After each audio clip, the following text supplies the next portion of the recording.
Journey with me into another part of the world, to one of the most unique neighborhoods you'll find in the country. Birthplace to one of the most badass mofos around. Listen to this guy try to make a fun, informative video. Discover the secrets that are hidden down all the dark alleys, and come see the rich culture and traditions this neighborhood has. Not to mention architecture unique only to San Francisco. Do you know who the Flying Tigers are? You'll find out. So hop on a cable car, sit back, relax, and enjoy the ride into Chinatown. San Francisco's Chinatown is the oldest in the country and was founded in the 1850s, not long after the California Gold Rush of 1849 struck the whole entire world. Over 25,000 Chinese moved to California in the hopes of getting rich. They referred to California as Gamsan, which stands for Golden Mountain in Chinese. Unfortunately, due to discrimination, most worked low-paying hard labor jobs like mining and railroad work, and those who couldn't find jobs ended up in Chinatown. That didn't stop them from creating very successful and thriving businesses. Produce stores, mercantile shops. By 1870, there were over 2,000 laundromats in San Francisco. Let's not forget about those rockin' amazing opium dens that were a hit in the city. Sadly, Uncle Sam used this as an excuse to discriminate against the Chinese yet again by enacting the Chinese Exclusion Act of 1882, banning any new Chinese immigrants. But little did anyone know that the worst was yet to come. A most horrific event to shock the world. Wednesday, April 18th, 1906 started off like any other day in the city. But as the clock struck 5:12 a.m., a 7.9 magnitude earthquake was unleashed onto the city, thrashing it for over 60 and 10 seconds. When the dust finally settled, over 28,000 buildings had been destroyed, and over 3,000 people lay dead or dying. But even still, the worst was yet to come. At that time, most buildings in San Francisco were made of wood. There was no electricity, and houses were lit by oil lamps. The combination of wood, oil, lamps, and open flames equaled the worst earthquake and fire in American history. Citizens watched helplessly as their homes, businesses, and lives burned in front of their eyes. For 3 long days, the fire swept through the city, clearing out over 500 city blocks. Then, finally, salvation from above in the form of rain. When the sun rose the next day, the city of San Francisco would never be the same. The destruction was complete. The city was destroyed. Some say it would never rise again. But almost immediately, the citizens of San Francisco began to rebuild their homes. Refugee camps began popping up all around the city. 75,000 citizens decided it was too much and left the city altogether. The remaining 250,000 buckled down for the rebuild. Help came from around the world through ships in the San Francisco Bay. Food, water, and shelter were distributed at different points throughout the city. After such a horrendous and traumatic experience, the citizens of San Francisco were beginning to see the light.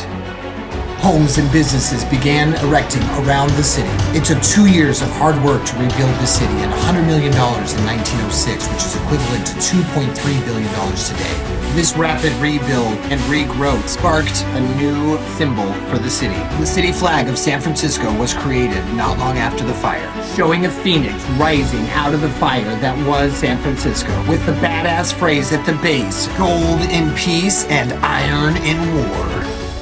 This would also be a rebirth for the people of Chinatown, in order to preserve the culture they had fought and worked so hard to preserve here in America, and to thwart city officials and land developers who wanted their land. They would create what is now known as a modern-day Chinatown, with architecture that's neither American or Chinese, but a beautiful mixture of both. The city of San Francisco not only didn't want to lose all the profitable revenue from the businesses that Chinatown had created, but they also saw the opportunity as a tourist attraction in Chinatown.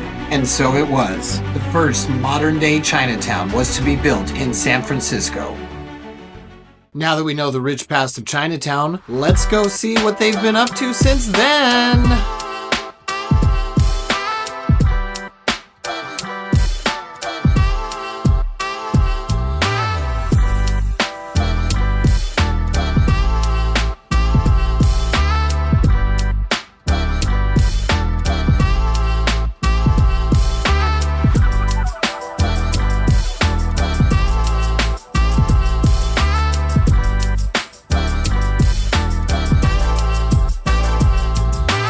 And as you can clearly see, they've been up to a lot. I say first off, we go stop by some murals and check them out.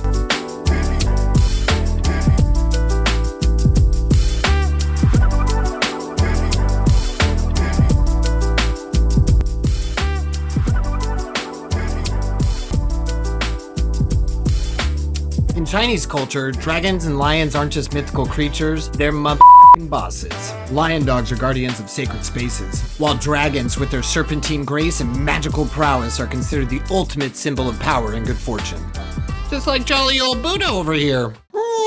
Who is this? It's Bruce Lee. He was born in the Chinese hospital in San Francisco on November 27, 1940. His father was a Chinese opera singer in San Francisco performing a show when he was born. Then when he was 4 months old, him and his family moved back to British Hong Kong. And as a child, he became a famous actor in China. Then later in life was trained by the legendary kung fu master Ip Man. Then he used those skills to get in a lot of fights, join a gang, and eventually get threatened to be put in jail. He got in one little fight and his mom got scared and said, "You're moving with your auntie and uncle in the Bay." So he ended up moving in with his sister in Chinatown. While in San Francisco, he worked as a humble busboy before eventually packing up and headed for Seattle, and the rest is history. Now I say we go check out some of the cool, unique, crazy shopping they have in Chinatown.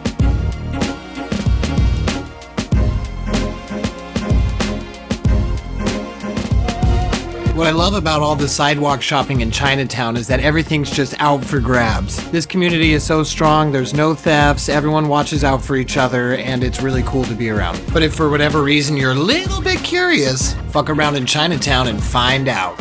Now let's take a little detour inside off the street to the old Shanghai Bonanza. This store is amazing, full of the most intricate trinkets and random stuff you will find anywhere.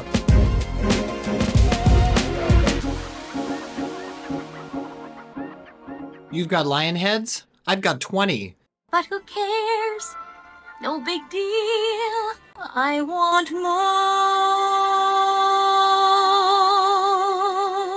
I don't think she was talking about porcelain porn. Although life before the internet must have been pretty rough, so kudos to these guys. Wisdom hats, huh? $6.95, huh? Let me just see about this. This feels pretty good. I don't know. Let me think. Am I getting smarter? Smart ass. Now, hold on a sec. What's up with all these red stars? And who's this jackass? Mouse? He's a mass murderer. I can fix this problem.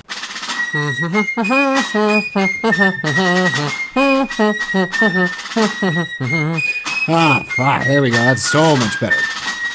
Mao Zedong and his communist regime killed 65 million people. That's crazy. Why would they have his stuff in his store? Okay, I think it's time for a little Zen Buddha moment. This is another shop that's right across the street. I'm not going to give you too many details because it's pretty much the same stuff. Next, I say we go get some delicious Chinese food. A local favorite spot is the Good Mon Kok Bakery. I would definitely recommend getting the pork dumpling and the pork bun. My friend in blue there is not so kindly telling me not to film. Then there are some chef selections that I wouldn't recommend, like I'm pretty sure that's sweet and sour chicken feet. But on to the good stuff. I got the dumpling right here, which is gonna give me that. I'm hungry. Give me hungry. Here's the dumpling. It's really good. Yeah, it's delicious. You should try some when you're in Chinatown. No big deal. Then there's this delicious little ball of pork sleeping in a bed of bun like a baby Jesus, and together they make a delicious meal. Don't forget to breathe there, buddy. Oh, it's so good. Jesus Christ. Hey, baby, you want some of my half-chewed dumpling? Oh. And that's why I'm single. True. Bitch. Let's try this again. Here you go. You don't want some? Well, put it. Here we go. Yeah, delicious. Oh, your friend's calling. You have to go now. You don't want it now. You have to. Okay. Well, I mean, okay. I'll eat it, I guess, if I have to. What have we learned? Okay, maybe next time, not so aggressive with the food in the face. I chose to eat lunch in one of the amazing parks that are in Chinatown. This one is called Wohei-yun. I'm not sure if that's right, but it's beautiful. Of course, there's a couple lion dogs sitting outside. We also have ourselves a pagoda for just sitting and thinking. All in all, it's a wonderful space in a really bustling neighborhood to get a little nature and a little R&R. There are a couple more parks I want to go check out. Oh man, this mural is so fucking cool. Anyways, this park is called St. Mary's Square, and it is really pretty. Mostly because the homeless people haven't found it yet, and it has a bunch of beautiful plants, statues, places to sit in the sun, and it's located in the middle of downtown area. There's also a statue of Sun Yat-sen. He was a revolutionary statesman and political philosopher who served as the first provincial president of the Republic of China. Next up, we find ourselves at Portsmouth Square, the biggest park in Chinatown. This park doesn't have as many plants, but it has a lot of Chinese culture. Like the sense of community. Every day there are a bunch of elderly, young, and middle-aged people playing hearts, hardcore hearts. It's really cool just to see everyone getting along together. It also marks the spot of the first public schoolhouse in California. It was also the location where the first American flag was raised in San Francisco.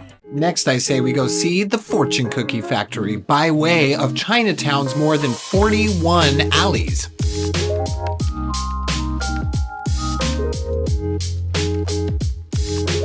Walking through these alleys feel like walking through a different world and sometimes a different time. Not all 41 alleys were created equally. Some of them are obviously utilitarian, so don't worry about catching all of them. But a lot of them are really cute, and I would recommend checking out. There's a lot of little unique stores and shops and fun things to see. Doop-a-doop-a-doop, my name's Jeff. Doop-a-doop-a-doop, dap-da-dap-da-da. What the Oh yeah, there's only one thing better than alley cats. Chinese alley cats. There's only one thing better than Chinese alley cats. It's two motherfucking Chinese cats. There's only one better than that. One of them has motherfucking thumbs, man. Look at this. Amazing. God bless America. Point that starfish somewhere else, buddy.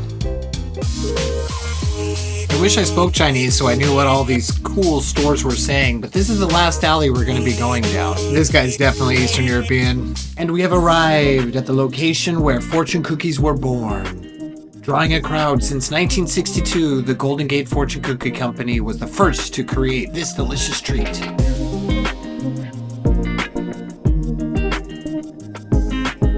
Inside, they have every kind of cookie dipped in every kind of flavor. You can get them customized with your own little sayings. You also get courtside tickets to watch how they're made. It's kind of cool to see how this is just a simple old machine that's been around since the 60s.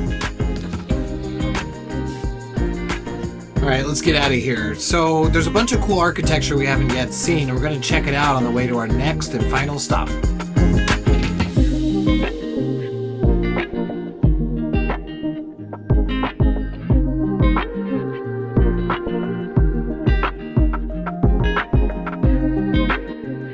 Look at how cool all this stuff is. I mean, look at the buildings, even the light posts, for Christ's sake. Look at this thing. It has dragons hanging off it with bells.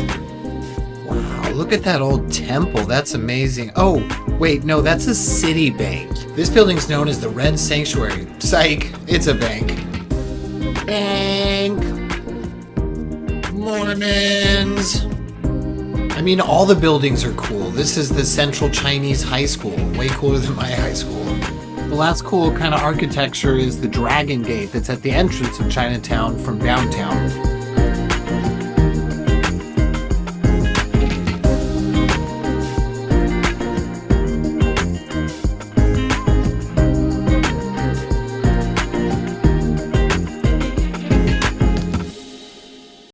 And here we are at the last stop of the day, the World War II Pacific War Memorial Hall. As I'm sure all of you are well aware of, World War II started when Japan invaded China in 1939. And the world would never be the same. The Japanese were taking large swaths of Chinese land. The defenders were ill-equipped and ill-prepared to deal with the onslaught. The Japanese victories kept mounting and mounting until it seemed as if all hope was lost. Rallies and protests were organized in Chinatowns across America. Although the US government was against the invasion, they were selling scrap metal to Japan, which in turn was making it into war products. Thanks to these Chinese-American efforts, the US government suspended sales to Japan. America was still neutral in World War II at this point. That didn't stop them from contributing in the effort in China. Some fighter pilots didn't wait for the US government. This ragtag crew of brave Americans formed the now famous Flying Tiger Squadron, sent to fight the Japanese in the skies and train the Chinese on the ground. Their new hosts were more than happy to have them along. They were organized and learned to work as a cohesive squadron. They taught them how to maintain and upkeep modern aircraft, supplied them with much-needed munitions, and taught them to be tigers of the skies. For 5 years, these brave Chinese pilots fought the Japanese in the skies over their homeland. Countless sacrificed their lives in the fight for freedom, until finally the Japanese will to fight was dead.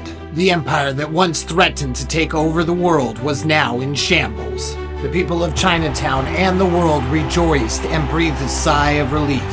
Strong friendships were forged during the war, triumphs and tribulations that they both saw together. Numerous Chinese moved back to America after the war and especially settled in Chinatown. It's their children and grandchildren who opened the World War II Memorial Hall, a museum and tribute to those Chinese that moved to America who also fought in the war.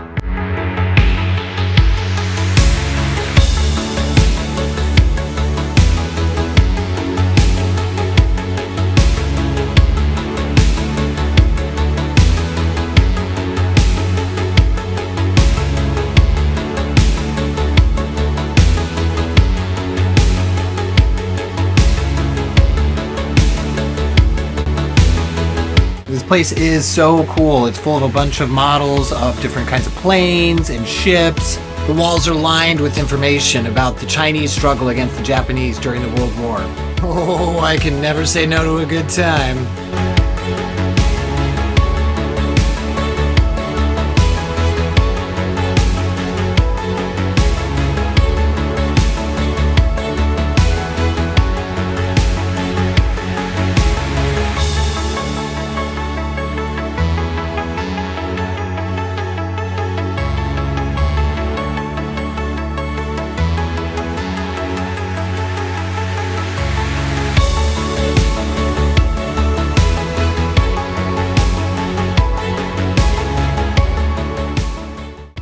If you don't mind, a simple like and subscribe really helps out the channel, so thank you very much.